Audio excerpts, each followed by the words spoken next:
Reka nongere nguhe ikaze kuri channel wahisemo. Uyu ni wa mwanya tuba tukugezaho amakuru abagezweho abari kuvugwa mu binyamakuru biba bitandukanye.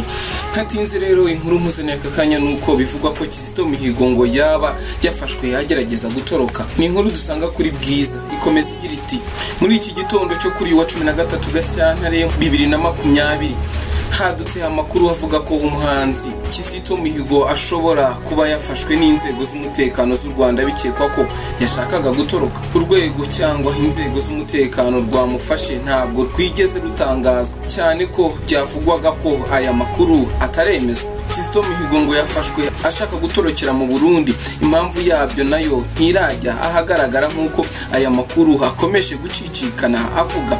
Bwiza.com imaze kuvugana n'umuvugizi wa polisi y'u Rwanda ku rwego rw'igihugu CIP John Bosco Kabera, yayibwiye ko iby'aya makuru ntabyo aramenya. CIP Kabera ati ayo makuru ntayo ndamenya ku murongo wa telefoni niba ari wowe agikoresha.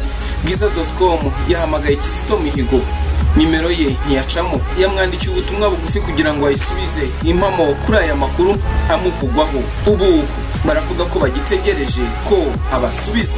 Aya makuru aramutse yabaye ari impamo bwaba ari ubwa kabiri uyu muhanzi hatawe muri yombi. Ubwa mbere muri 2014 ubwo byatangazwaga ko yatawe muri yombi akurikiranyweho ibyaha birimo ubugambanyi. Muri 2015 nibwo urukiko rwamukatiye igifungo cy'imyaka 10 nyuma yo guhamwa n'ibi byaha. Ku wa gatandatu tariki ya 13 Nzeri 2018 Kizito Mihigo n'abandi bagororwa 2139 bari bahawe imbabazi na Perezida wa Repubulika.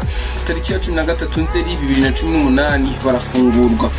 Kuva yafungurwa Kizito Mihigo yari afite uburenganzira nk'ubwundi mwene gihugu wese, gusa akagira umwihariko wo kutajya mu mahanga nk'uko bigenda no ku bandi barimo Ingabire Victoire bafunguriwe rimwe.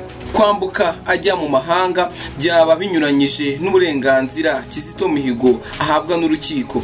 Kizito Mihigo niba yafashwe koko ashaka kwambuka, yaba yaragiye gukora iki mu Burundi? Ibyibazwa kuri aya makuru biramenyekana, inzego zibishinzwe nizibyemera cyangwa zikabihakana.